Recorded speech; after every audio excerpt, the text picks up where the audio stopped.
ऐसन देवर मिलल उत्पाती लागेला खा जाई जवानी के थाती।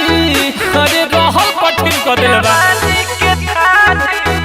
ऐसन देवर मिलल उत्पाती लागेला खा जाई जवानी के थाती।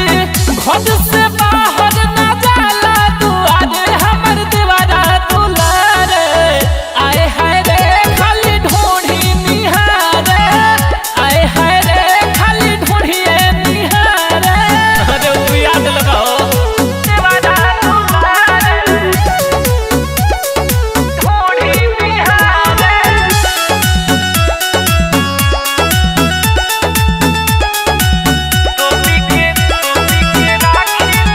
टोपी के राखी ले हम अचारा से बानी हरान मिथिलेश खटारा से।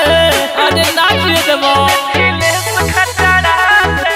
टोपी के राखी ले हम अचारा से बानी हरान राजू दस खटारा से।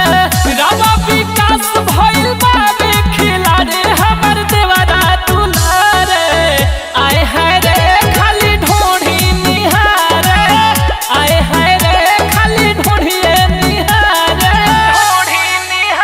संघर्ष music digital recording studio Ekma भूली।